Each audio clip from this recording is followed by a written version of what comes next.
ये NCERT polity का discussion है और आज का टॉपिक है राष्ट्रीय अनुसूचित जाति आयोग यानी NCSC, national commission for scheduled caste. तो चलिए स्टार्ट करते हैं। भारतीय संविधान सामाजिक क्रांति का एक दस्तावेज है, साथ ही सामाजिक न्याय का एक उपकरण भी है। इसीलिए संविधान में अनुसूचित जाति एवं जनजाति के लिए विशेष प्रावधान किए गए हैं। भारतीय संविधान के अनुच्छेद 338 में यह प्रावधान किया गया है कि राष्ट्रपति संविधान में वर्णित अनुसूचित जाति एवं जनजाति के संवैधानिक अधिकारों के रक्षा के लिए एक विशेष अधिकारी की नियुक्ति करेगा। तो आर्टिकल 338 जो है, इसका जो संबंध है आपको ध्यान में रखना है। 1978 में कैबिनेट प्रस्तावों के द्वारा एक गैर सांविधिक निकाय के रूप में अनुसूचित जाति एवं जनजाति आयोग की स्थापना की गई।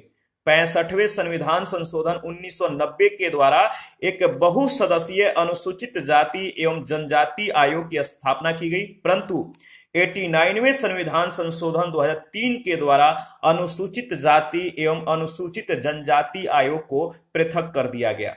अब इनके नाम क्रमशः जो है राष्ट्रीय अनुसूचित जाति आयोग अनुच्छेद 338 और राष्ट्रीय अनुसूचित जनजाति आयोग का जो संबंध है वह है अनुच्छेद 338 क के। तो राष्ट्रीय अनुसूचित जाति आयोग का संबंध आर्टिकल 338 के साथ और राष्ट्रीय अनुसूचित जनजाति आयोग का जो संबंध है वह है आर्टिकल 338 क, और ये दोनों संवैधानिक संस्था है। राष्ट्रीय अनुसूचित जाति आयोग की जो संरचना है इसके बारे में चर्चा करेंगे। राष्ट्रीय अनुसूचित जाति आयोग में एक अध्यक्ष, एक उपाध्यक्ष और 3 सदस्य होते हैं, यानी कुल 5। एक अध्यक्ष, एक उपाध्यक्ष और 3 सदस्य। अध्यक्ष और सदस्यों का जो कार्यकाल होगा वो 3 वर्ष का होता है। तो अध्यक्ष और सदस्यों का कार्यकाल कितने वर्ष का होता है?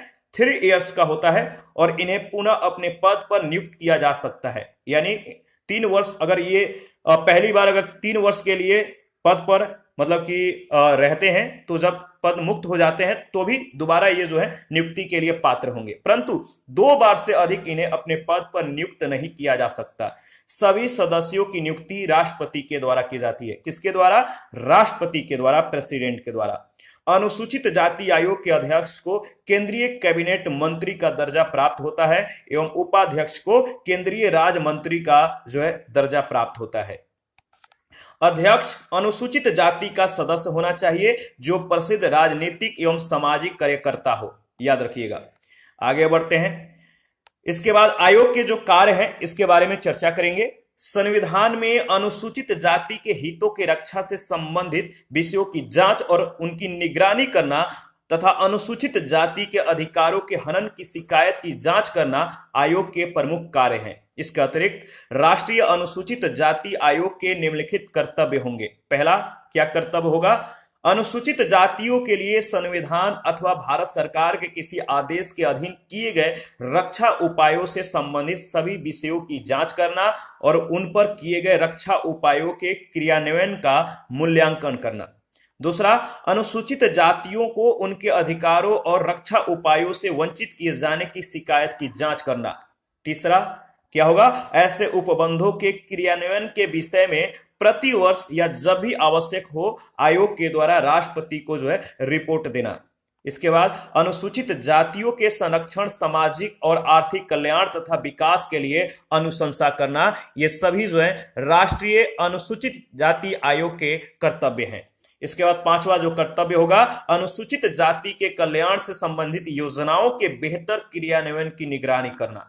संघ सरकार और राज्य सरकार के द्वारा अनुसूचित जाति व उससे संबंधित नीतियों का निर्माण करते समय आयोग से परामर्श लिया जाएगा। ठीक है। आयोग अनुसूचित जाति के सामाजिक और आर्थिक विकास से संबंधित प्लानिंग की प्रक्रिया में भी सलाह देगा और सहभागिता करेगा। आयोग की सलाहकार जो शक्ति है, सलाहकारी शक्ति, इसके बारे में चर्चा कर लेते हैं। देखिए, राज्यों में पृथक अनुसूचित जाति आयोग की स्थापना नहीं की जाती है, इसीलिए राज्यों के द्वारा अनुसूचित जातियों के कल्याण तथा उनके हितों के संरक्षण के संबंधों में राष्ट्रीय अनुसूचित जाति आयोग से सलाह ली जाती है और भविष्य में नीतियों के निर्माण के लिए भी आयोग के द्वारा सलाह दी जाती है। याद रखिएगा। शिकायत की जो जांच है किस तरह से किया जाएगा इसके बारे में चर्चा कर लेते हैं। अनुसूचित जातियों के विरुद्ध किए गए उत्पीड़न की शिकायत सीधे आयोग में से, मतलब कि जो अनुसूचित जाति हैं, अगर इनके विरुद्ध कोई अनुसूचित जाति के विरुद्ध कोई उत्पीड़न होता है और इस उत्पीड़न की शिकायत सीधे आयोग में से की जाती है, आयोग से की जाती है, तो यह शिकायत लिखित रूप में होनी चाहिए। आयोग के द्वारा अनुसूचित जातियों के उत्पीड़न को रोकने के लिए प्रशासन एवं पुलिस को निर्देश दिए जाते हैं। आयोग के समक्ष ऐसे मामलों की शिकायत नहीं की जा सकती है जो न्यायपालिका के समक्ष लंबित है। आयोग की जो शक्तियां हैं इसके बारे में भी चर्चा कर लेते हैं। आयोग को अपने कार्यों को संपन्न करने के लिए जो है शक्तियां प्रदान की गई है। देखिए, जब आयोग किसी कार्य की जांच पड़ताल कर रहा है या किसी शिकायत की निरीक्षण कर रहा है तो इसे दीवानी न्यायालय की शक्तियां प्राप्त होंगी, जहां याचिका दायर की जा सकती है और विशेष जो है, अगर बात करें तो विशेष तौर पर निम्नलिखित विषयों में से पहला जो विषय है कि भारत के किसी भी भाग से किसी व्यक्ति को समन करना और हाजिर कराना तथा शपथ पर उसका परीक्षण करना, इसका अधिकार होगा। दूसरा, किसी दस्तावेज को प्रकट और प्रस्तुत करने की अपेक्षा करना, शपथ पत्रों पर साक्ष्य ग्रहण करना और किसी न्यायालय या कार्यालय से किसी लोक अभिलेख या उसके प्रति की अपेक्षा जो है करना।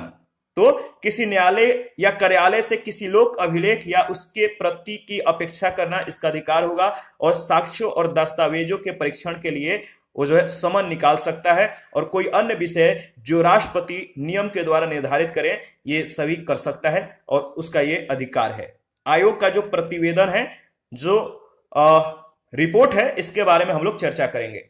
देखिए, आयोग जो है अपना वार्षिक प्रतिवेदन राष्ट्रपति को प्रस्तुत करता है और वह जब भी उचित समझे अपना प्रतिवेदन दे सकता है, रिपोर्ट दे सकता है। अनुसूचित जाति एवं जनजाति अत्याचार निवारण जो संशोधन है, इसके बारे में हम लोग चर्चा करेंगे।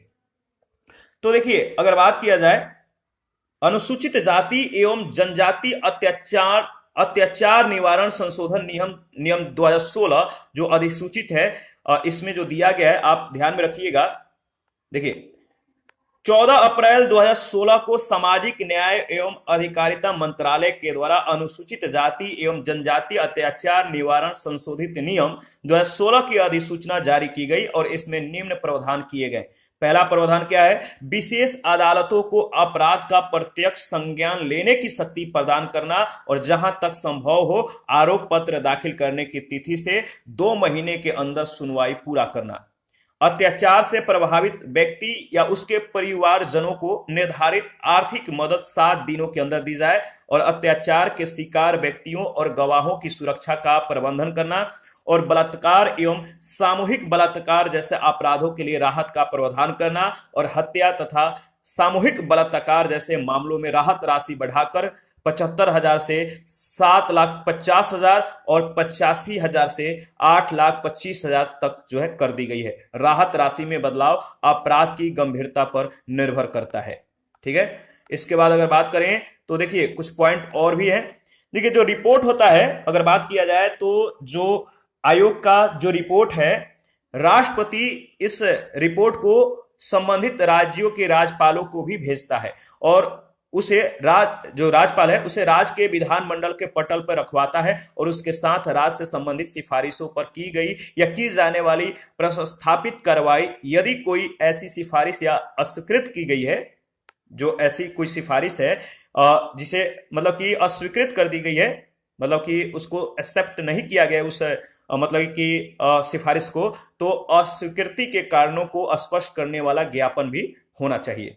राष्ट्रपति किसी राज्य सरकार से संबंधित आयोग के प्रतिवेदन को भी राज्य के राज्यपाल के पास भेजते हैं और राज्यपाल इसे आयोग की सिफारिशों पर की गई कार्यवाही का उल्लेख करते हुए ज्ञापन के साथ राज्य विधानमंडल के पटल पर रखते हैं और इस ज्ञापन में ऐसी किसी सिफारिशों को स्वीकार नहीं किए जाने के कारण भी होने चाहिए। तो ये है आयोग का प्रतिवेदन रिपोर्ट, जिसमें कुछ बातें बताई गई हैं, इसको ध्यान में रखिएगा।